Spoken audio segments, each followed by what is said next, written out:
India's Prime Minister Modi meeting with top tech executives leading the global AI revolution. Our own Steve Kobach was there, and he spoke to CEOs of both IBM and Nvidia yesterday, and he joins us now with some of the highlights. Good morning, sir. Good morning. Yeah. So, like you said, Indian Prime Minister Narendra Modi meeting with several tech CEOs Sunday in New York ahead of the UN General Assembly that's going on all this week. Among the attendees was Nvidia CEO Jensen Huang, Alphabet CEO Sundar Pichai, and Accenture CEO Julie Sweet. You can see the rest up there. The topic, of course, artificial intelligence. Tech companies from Apple to Google see India as a prime investment area thanks to a growing middle class and large workforce. And I was able to catch up with two of those attendees, Wang and IBM CEO Arvind Krishna. Let me give you first Wang's overview of the meeting with Modi, praising Modi for understanding the importance of AI. Prime Minister Modi is inspiring. Every time I've seen him, he is such an incredible student, loves technology, loves artificial intelligence. He was one of the first people I ever explained artificial intelligence to. This is an extraordinary time for him and time for India because it's a reset of the whole computing stack. Now, I also asked him if he discussed with Modi kind of clearing up that bureaucratic red tape American companies often complain about when they're trying to invest in India, but he actually said that's not really a problem for Nvidia in India. Take a listen. I haven't really experienced that. Nvidia has been in India for almost 25 years. Our design centers are in Bangalore, Pune, Hyderabad, really fantastic engineering capability there. Almost 10,000 NVIDIA engineers are in India. They do every single aspect of our engineering, and so they've been a part of our company since the very beginning. It doesn't take a financial wizard to understand that NVIDIA has benefited greatly from the explosion of artificial intelligence, AI. Driven mostly by artificial intelligence, AI, the demand for graphics processing units, GPUs, has surged, making NVIDIA one of the world's largest firms. Is NVIDIA able to expand further? Yes. The $1 trillion opportunity the semiconductor giant sees ahead is unrelated to artificial intelligence. During NVIDIA's second quarter earnings call in August, CEO Jensen Huang stated, "The world is moving from general-purpose computing to accelerated computing." Additionally, data centers worth roughly $1 trillion are built worldwide. In a few years, all data centers valued at $1 trillion will be powered by accelerated computing. We are at the start of our journey to modernize $1 trillion worth of data centers from general-purpose computing to accelerated computing, he said later in the call. Does this shift to accelerated computing need more demand for AI? Huang does not believe that. He gave a speech at the Goldman Sachs Communicopia Plus Technology Conference on September 11, 2024. In his speech, Huang envisioned a world without artificial intelligence. He remarked, "Well, general-purpose computing is still out of date in a world without artificial intelligence at all." Huang contended that Moore's law, which holds that computer speed will double every 2 years, is no longer valid. Gordon Moore, an Intel co-founder, first proposed this theory. He emphasized that obstacles will arise from the physical constraints of semiconductor fabrication. Accelerated computing is Huang's solution to the problem. Furthermore, no business can design GPUs faster than NVIDIA, which is what enables accelerated computing. Naturally, we don't live in a sci-fi dystopia without artificial intelligence. AI is hastening the transition to faster computing in the real world. NVIDIA keeps throwing gasoline on the flames. Large language models, LLMs, with 1 trillion parameters can be built and run at up to 25 times cheaper cost and energy consumption than the industry standard Hopper platform thanks to the company's unique Blackwell GPU architecture. Not surprise, Huang stated during NVIDIA's Q2 results call that Blackwell is in extremely high demand. Does purchasing NVIDIA's stock make sense given its $1 trillion potential? Perhaps, even though it's not a given. For starters, Huang believes that the conversion of current data centers to accelerated computing may take far longer than expected. The spike in demand for AI-related products may abate. It's possible that NVIDIA won't get as much of the data center industry as it had hoped. It's important for investors to understand that NVIDIA's share price already accounts for the company's substantial growth prospects. The stock is valued at 40 times projected earnings and 29.3 times trailing 12-month revenue. However, Huang makes a compelling case for Nvidia's $1 trillion opportunity overall. Regardless of your opinion, Nvidia stock should still provide outstanding returns for long-term investors. If you want to keep up with Nvidia's latest updates and keep up with the stock market latest news, you can subscribe to our investing tutorial channel as we post daily updates about the biggest changes and catalysts in the market. So click the subscribe button if you don't want to miss the newest market updates. Now back to today's video. This is a kicker here, guys. I asked Huang about that Qualcomm-Intel merger report that we got on Friday. Here's what he told me about that. We're doing it our way, as you know. We're a very different company. NVIDIA builds the full stack of AI infrastructure. We build everything from chips to systems, networking, to CPUs, to GPUs, to switches. We write an enormous amount of software, from algorithms all the way to applications for artificial intelligence. And so we're determined to move forward in the way that we do. And I think in this new world, you really have to be a computing infrastructure company to be able to bring all that technology to bear. So I think the implication there, guys, is they control what Huang called that full stack, meaning the software and hardware part. That's the competitive advantage they have there, guys. So, Steve, here's the question. Yeah. Going to that last point about this deal. Do you see the U.S. government and do you see I know where you're going with this deal? Is this a good deal?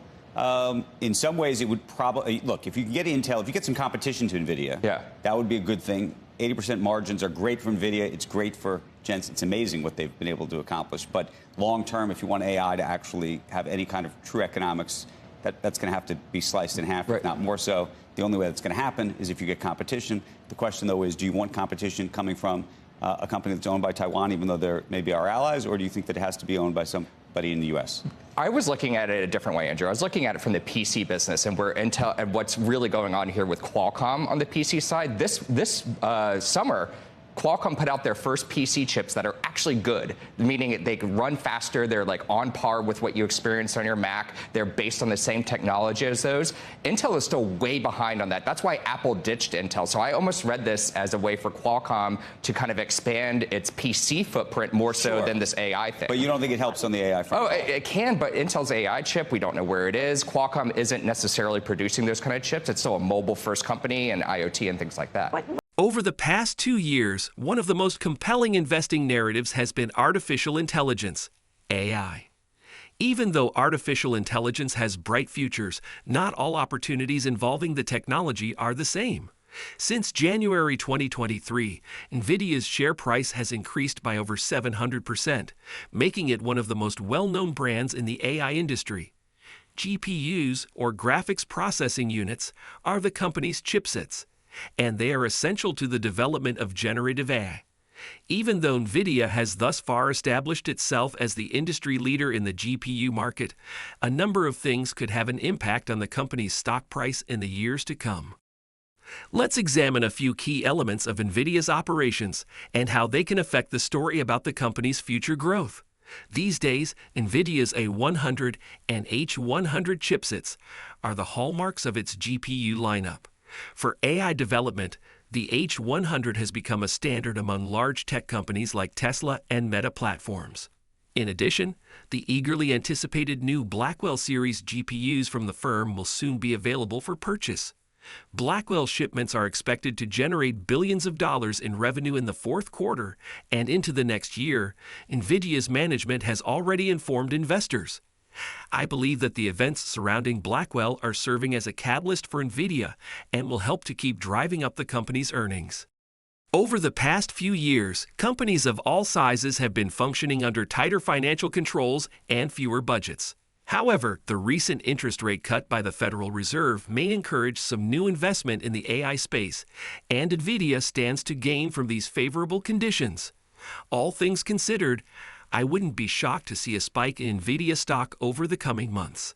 So what does this really mean for Nvidia's stock? Let's find out. But first, if you made it this far into the video, thank you. These videos take a lot of effort and time to make, so if you enjoyed them, please hit the like button, subscribe to the channel.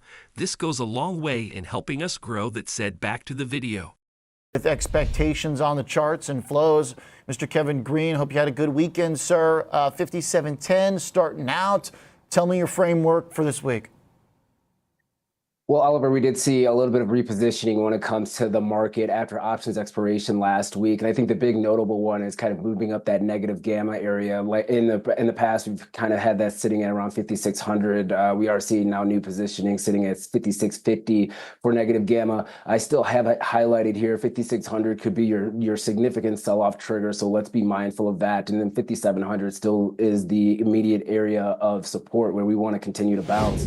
And then, not surprising, 5,750 is going to be your area of resistance, at least to start off the week. Now, we have a lot of economic data, and we will see some new layering on of positioning from institutions. So these levels most likely will be changing for the most part by Wednesday of this week. So once again, we just have to be able to hold here and let's see if we can weather the storm when it comes to the economic data set for the week. And then also the Fed speakers. If we are going to get some positive commentary, if they're going to really talk about the inflationary side of the picture, and that's the reasoning for the 50 basis point rate cut, that could also then be a little bit bullish for the equity markets. I'm not sure if the bears have a lot to be able to try to knock this market down on outside of potentially maybe new home sales complete. The S&P 500 projection for 2024 has been increased by Brian Belsk of BMO Capital from 5,600 to 6,100. Belsk stated in a recent interview that there is no questioning the durability of current bull market. According to the analyst, the stock market will continue to rise through the end of the year. Indeed, we think the Fed is performing admirably. We agree with the Fed that a recession is not about to begin. The expert stated, "We think the Fed that we are heading into more of a soft landing." Belsk believes that we are in an atmosphere similar to that of 1995 to 1996, when we can manage a 24x earnings multiple. The expert went on to say that although the Mag 7 stocks did not do as well as the market in the third quarter, the overall market did grow, indicating the breadth of the market boom. Nvidia's stock has been moving sideways because to worries about Blackwell delays, but Stacy Raskin of Bernstein stated in a recent interview that there is still more space for growth. The demand is still astronomically high. It appears that the clients are insatiably satisfied with the products they are providing. Raskin stated that the company has ambitious manufacturing goals for Q4 and next year, so worries over Blackwell's delays will eventually fade. However, a modification to the Blackwell GPU mask was the primary cause of the delays. Analysts say that doesn't change the chip's primary functioning logic or design. Although Blackwell has been postponed for a few months, this does not alter Nvidia's fundamental growth premise. As a result of the data center expansion and the AI wave, Nvidia is expected to experience significant growth.